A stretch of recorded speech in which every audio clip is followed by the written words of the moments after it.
สบายดีเมื่อนี้แม่ครัวก็จะมาต้มไก่ลาดแตงแบบจะสุกแบบไทยเหนืออุดมไส้นี่แหละแล้วก็แกงขมเปลี่ยนบรรยากาศนะมาแตงอยู่หน้าเฮือนเฝ้าห้านไปพร้อมเด้อหม้อกำลังฟดบอกไก่เปื่อยละแต่ก็ก่อนอื่นมันก็จะต้องซอยหอมก่อนอื่นมันก็จะต้องซอยหอมบัวหอมเพียวหอมป้อมหอมแพรวแล้วก็หอมลาบกดแม็กออกกัน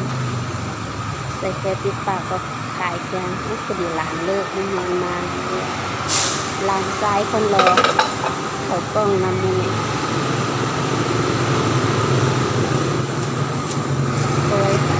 ซอยคอยใจเย็นได้หลังจากซอยแล้วกะแม่ครัวก็จะมาตักไก่ลาดพักไว้ให้เย็นเนาะ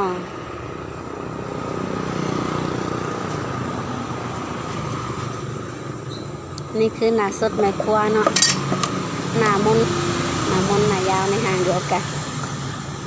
บางครั้งก็อวบบางครั้งก็จอยเพราะว่าซิมแต่ของกินได้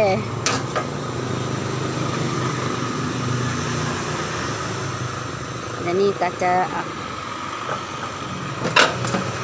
คนอื่นมันก็จะตักน้ำซุปออกเปล่าใบใส่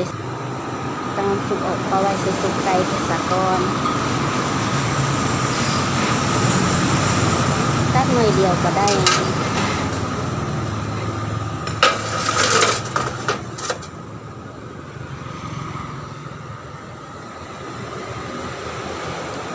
จากนั้นก็จะมานำผักจะมีผักแกงแค่ขมนี่แหละมีผักตำมินผักขมกระเทียมซอยไต่ก่อน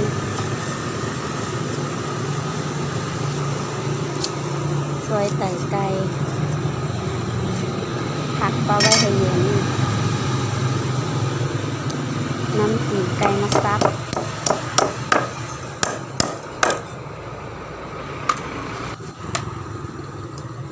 มันก็จะมาซับไก่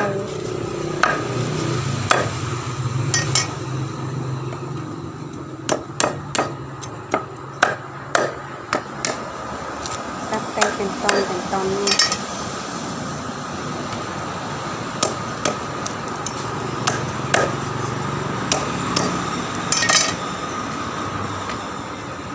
ซับไก่เป็นตอนไก่ลาดสดๆเลี้ยงจากสวนเนาะ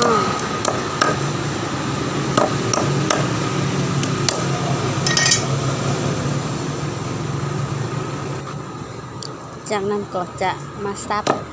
ขาไก่ลาดซับเป็นตอน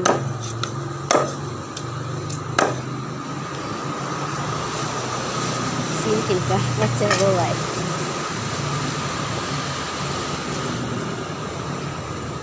เบิ่งแต่ซิมของกินหลายแหละมีค่าก็จะอวบอิ่มหน่อยนึง